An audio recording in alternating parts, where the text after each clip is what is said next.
Em nome do Pai, do Filho e do Espírito Santo. Amém. Louvado seja nosso Senhor Jesus Cristo, para sempre, eternamente, seja louvado. E nós estamos olhando, estamos vendo, estamos sentindo que a cada dia mais, pela grande difusão do Evangelho, mas assim, um Evangelho um diferente do outro, uma grande profusão de evangelhos diferentes, cada um toma uma passagem, interpreta a sua maneira. Eles não nasceram de nada, foram paridos do vento, porque hoje as pessoas que pregam anunciam aquilo que dá na cabeça, cada um puxa a sardinha para sua brasa, como se diz, então a brasa passou a sardinha, tanto faz, mas nós vemos que as pessoas não têm mais direção. Eu, por exemplo, Zé Ninguém, começo a olhar a palavra hoje, eu vou pregar, eu achei que aquele lá não prega bem, eu vou ser pregador, eu vou fazer uma igreja para mim, sem nenhuma orientação, sem nenhuma base, porque ele não veio do nada. Você percebe? Uma pessoa que começa a ser pregador, ser pastor, de um dia para o outro, ele nasceu do nada, porque ele não veio de uma orientação segura.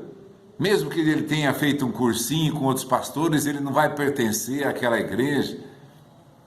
Muitas pessoas, então, e isso é dito nos evangelhos também, uma multidão de mestres haverá no fim dos tempos.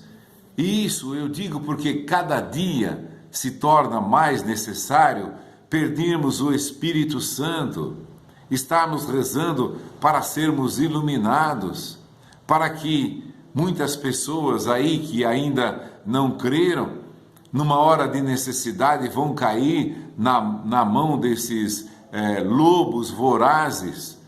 A pessoa pega uma pessoa num momento de fraqueza, ou ela está doente, está passando uma necessidade, ou material, física, está tendo um problema na família. Então, a hora em que a pessoa está enfraquecida, é assim que os animais predadores fazem, né? Você não vê o leão, por exemplo, pegar um elefante. Ele espera a cria se afastar da mãe, a mais frágil, a mais pequenina. Aí ele vai caçar um antílope, seja lá o que ele se esteja caçando. Assim, então ele espera que uma das pessoas, o rebanho, qualquer um animal do rebanho, se separe do rebanho. Aí ele vai ver aquele que não consegue acompanhar o rebanho, por ser mais fraco, por ser mais novo, por ser mais frágil. Aí ele vai atrás daquele, porque ele vai pegar aquele sozinho, que ele não acompanhou a fuga. Quantas vezes nós vemos isso em filmes, na internet? O leão, apesar de ser aí, entre aspas, o rei da floresta, ou entre aspas, o todo-poderoso da floresta, né? Ele não vai atrás do búfalo maior, ou do elefante, ou atrás de um antílope, ou de qualquer animal que seja. Ele procura os animais mais fracos, mais novos, começa a perseguir o rebanho, e aqueles que ficam para trás, ele vai em cima, ele mata e come aquele animal. Então, assim também, eu estou falando sempre pessoas, porque eu estou me lembrando dessas pessoas que estão enfraquecidas pela vida, pelo sofrimento, pela dor, pela falta de saúde, e cai dentro do covil, cai dentro daquele bando de leões, e ali ele é trucidado sem piedade.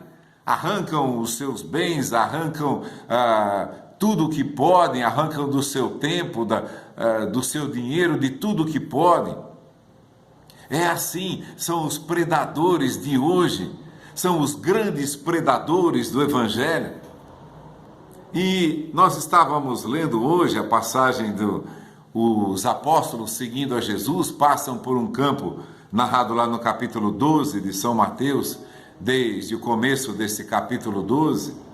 Jesus está caminhando, passando por entre uma plantação de trigo. Você imagina, comer trigo puro é muita fome, né? Passava por um campo de trigo e os apóstolos foram colhendo espigas no meio de caminho, debulhando e comendo, né? Trigo puro, come aquelas sementes puras, né? E então aí chegam aquela turma os descontentes da vida, descontentes com tudo, e começam a censurar. Os fariseus diziam: eis que teus discípulos fazem o que é proibido no dia de sábado. Jesus respondeu: não lestes o que fez Davi, quando sentiu fome, comeu um pão que não era permitido a ele? Depois vai explicar para os fariseus: olha, o templo, os sacerdotes violam o repouso do sábado, e aqui está quem é mais do que o templo, porque eles faziam isso para honrar o templo, transgridem no templo o descanso do sábado e não se tornam culpados. Ora, eu vos declaro que aqui está quem é maior do que o templo. Se compreendesses o sentido dessas palavras, quero a misericórdia e não o sacrifício, não condenaríeis os inocentes, porque o Filho do Homem é também Senhor do sábado. E nós vemos que hoje, nós vemos isso também. Aqueles que não fazem nada estão sempre criticando aqueles que fazem. Por exemplo, você vê na igreja: aquele padre faz assim, eu não gosto, aquele outro faz assim, o tal canal de televisão faz isso, o outro faz aquilo, eu não gosto, eu não aprovo aquilo, eu não aprovo isso. Olha, os que não fazem nada ficam o tempo todo criticando. E Jesus vai dizer: eu quero misericórdia e não sacrifício. Eu não estou pedindo aí carrascos, algozes que sacrifiquem aqueles que estão trabalhando. Imagina você, aqueles discípulos acompanhando Jesus. Eu chego ao final do dia, eu estou num bagaço, não consigo parar nem em pé. Agora você imagina aqueles discípulos acompanhando Jesus, uma vida duríssima, caminhadas longas sobre um calor causticante, um absurdo, a agrura, a dificuldade que eles viviam. E em outras passagens do Evangelho vai dizer que eles não tinham tempo de comer. Imagine você caminhando e atendendo as pessoas, e durante todo um dia sem poder sequer comer, sem parar para se alimentar, uma vida dificílima no meio do deserto. Nós aqui ficamos 2, 3 horas sem comer, alguns já começam a sentir fraqueza, e aqueles homens caminhando longas distâncias sob um sol tórrido, causticante, uma temperatura de 40 graus, uma coisa fatigante, extenuante. E aí a turma vai lá, tá comendo, tá trabalhando.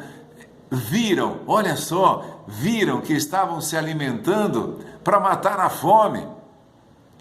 Mas não, eles saíram lá da cidade, do seu descanso, da sua sombra e água fresca, lá do templo, cheio de regalias, e foram lá para criticar os apóstolos.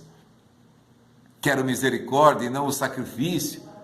O que você queria que esses apóstolos que estão me seguindo fizessem? Como se Jesus dissesse isso? Olha a batalha, o trabalho que eles estão enfrentando, o cansaço que eles estão vivendo. Você vem aqui se importunar com essas porcarias, com essas coisas mínimas, com esses detalhes. Olha, a treva, quando cega uma pessoa, vai procurar o detalhe. Eu fui lá na igreja, eu vi uma pessoa fazer aquilo, falar mal de um outro, criticar uma pessoa, ou não tratou bem aquele pinguço vagabundo que apareceu lá. Então, ou aquele faminto, ou você foi lá para receber, para compreender toda a graça que Jesus quer te dar, quer nos dar a todos. Você foi lá para beber da fonte, como ele próprio diz: aquele que crê em mim, do seu interior brotarão rios de água viva. Vem para beber dessa água viva, vem para sentir a graça que Deus quer te dar. Se você ficar olhando o comportamento das pessoas, jamais vai perceber a graça que Deus quer derramar sobre você. Olha somente para Deus, somente para o Evangelho. Claro, para os irmãos necessitados também, mas Jesus está ali, está nos dizendo, você está agora partilhando uma palavra: não ache defeito. Se você achar defeito, esse tempo que você gastou achando defeito nas coisas, das pessoas, você vai perder a graça de Deus. Ela vai passando, e a graça que passou hoje não volta amanhã. Amanhã pode ser uma outra graça, mas a de hoje você já perdeu. Quantas vezes a gente está ali na igreja e vê entrar uma pessoa criticando isso, criticando aquilo, ou a cadeira, ou o altar, o vento, criticam tudo. O problema não é a crítica. O problema é que você está deixando de receber a graça que Deus quer te dar. Toda a acusação que você faz, toda a observação que você faz, embora eu ia dizer, por mais inocente que seja, mas uma observação nunca é totalmente inocente. Então, aquele que perde o tempo observando detalhes, vejam aqui, uma vida duríssima dos apóstolos, acompanhando aquele Jesus que tinha uma força imensa, que caminhava distâncias enormes, que estava acostumado a uma vida dura do deserto. Você viu lá no jejum, 40 dias no deserto, aquele homem sobrevivendo numa condição dificílima, e impunha aos discípulos, claro, não impunha como obrigação, mas eles o seguiam e queriam estar com ele, e valia a pena o sofrimento que eles tinham, a dor que eles passavam. Você imagina como esses apóstolos, no Evangelho você vê várias vezes descrito que adormeceram lá: vem rezar comigo, reza nada, estava tudo acabado. Estavam destroçados pelo dia cansativo que tinham vivido. Então, olha aqui os detalhes, a graça acontecendo, Jesus na nossa presença, nos ensinando, e nós observando os detalhes, e perdendo toda a graça, toda a fortuna, que Jesus é como se alguém trocasse um palito de fósforo por uma fortuna, por uma mansão. É absurdo a troca que se faz quando se não olha para Jesus e começa a se olhar o comportamento das pessoas. Eu fui lá na igreja e vi aquela pessoa. Eu vim para os que estão doentes, os que estão enfermos, os que estão sentindo necessidade. É por isso que nós estamos lá. Quanta coisa Jesus ainda precisa curar dentro de nós, louvado por aquelas que Ele já curou. Mas quanta coisa ainda para sermos curados, quanta doença dentro de nós, pela malícia, pela inveja, pela soberba, pelo orgulho, pela vaidade, por todas essas virtudes, entre aspas, negativas que você possa imaginar. quanta cura Deus precisa fazer em nós ainda. Não dá tempo de olhar outras coisas, dá tempo de olhar para a gente, dá tempo de olhar para aquilo que a gente precisa receber. Por exemplo, você vê a cura. Olha como é necessário nós sermos curados hoje. Curados no corpo, curados na alma. É urgentíssimo, é necessário, muito necessário que nós sejamos curados. Porque cada vez que nós formos curados, nós acreditamos. Quantas vezes nós duvidamos das coisas, da palavra de Jesus, e o mundo agonizando. Você vê que o evangelho nunca foi tão pregado como hoje. Vários canais de televisão, 8, 10, 15 canais de televisão, pregando o evangelho, uma hora um, outra hora outra, e o mundo nunca esteve tão ruim, nunca esteve tão fraco de Deus. É uma coisa absurda, é uma Sodoma e Gomorra. Aquele tempo não existia evangelho, mas hoje existe, a luz está aqui, e os homens estão amando mais as trevas do que a luz, porque suas obras eram más. Aqueles que fazem obras más estão adorando as trevas, estão adorando a morte. As trevas a luz veio ao mundo, mas os homens amaram mais as trevas do que a luz, porque suas obras eram más, diz o evangelho. As obras eram más, suas obras eram más. São João vai dizer isso no começo do seu evangelho. A obra má faz o homem se afastar de Deus, porque ele não quer parar as obras más que ele faz. A nós que temos esperança, que acreditamos no evangelho, que acreditamos no ensinamento que a igreja nos dá, que vem dos apóstolos. Tantas vezes nós citamos, veja a carta aos Gálatas, São Paulo sobe a Jerusalém para confirmar a sua doutrina com Pedro, João e Tiago, que eram considerados as colunas da igreja. Ali estava todo o fundamento, ali estava toda a limpeza da doutrina que Jesus tinha dito a eles, que Jesus os tinha ensinado. Eles tinham visto Jesus ensinar. E você vê também João escrevendo, muitas outras coisas Jesus fez. Eles viram todas as coisas. Só eles souberam interpretar plenamente, numa maneira humana, plenamente o evangelho de Jesus. Afora, claro, Jesus e Nossa Senhora que o compreenderam mais do que todos os outros. Nossa Senhora porque carregou o menino no seu ventre. Agora, nós vemos o evangelho sendo difundido porque há muita palavra, mas pouca fé.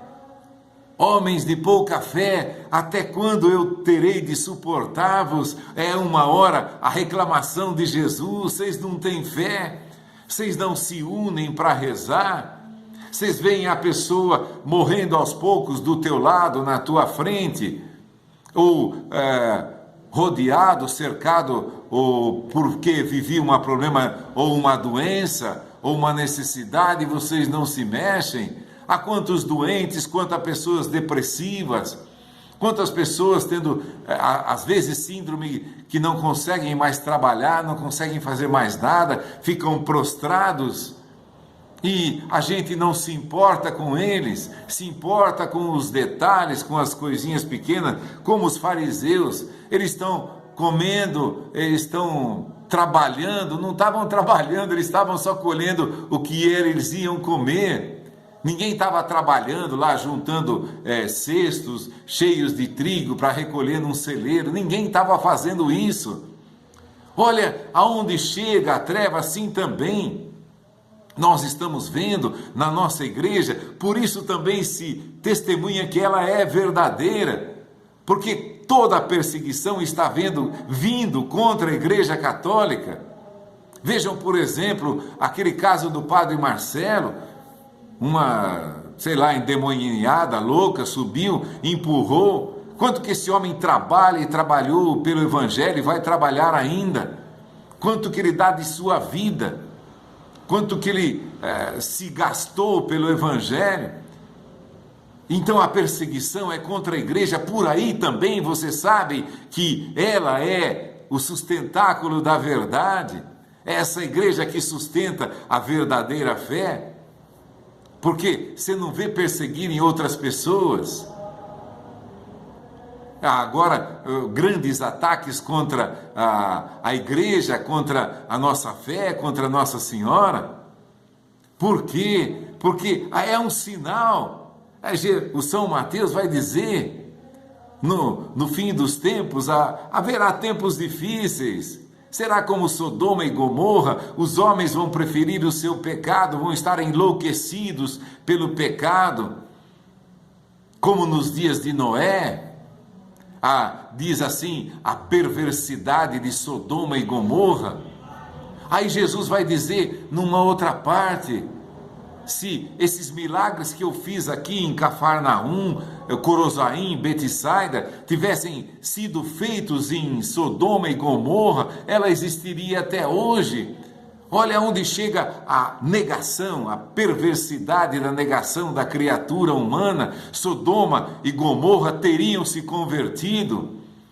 Nínive se converteu com a pregação de Jonas, e aqui está quem é mais do que Jonas. Jesus vai dizer de si mesmo, aqui está quem é mais do que Jonas. Nínive se converteu com a pregação de Jonas, e eu sou muito mais do que Jonas, diz Jesus, eu sou o Filho de Deus.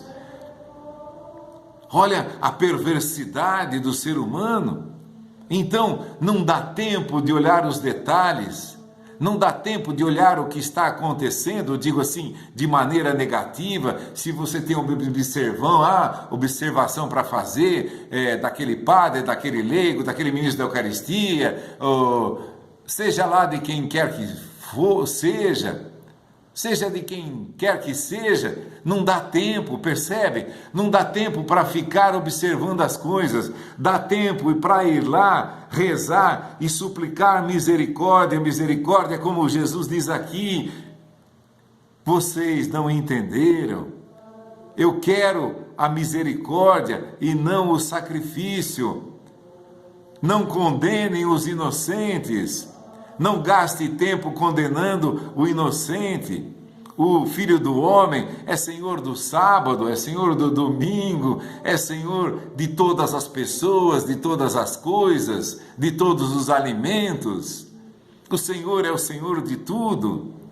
Misericórdia e não sacrifício. É o que nós precisamos nos unir, porque Ele diz, não é assim? Se 2 ou mais de vós se unirem para pedir seja o que for, lhe será concedido por meu Pai.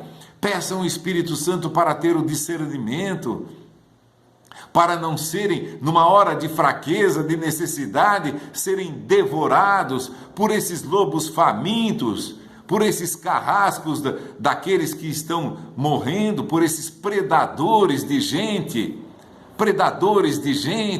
que procuram um momento de fraqueza, de doença, de enfermidade, para seduzir as pessoas e levá-las à morte.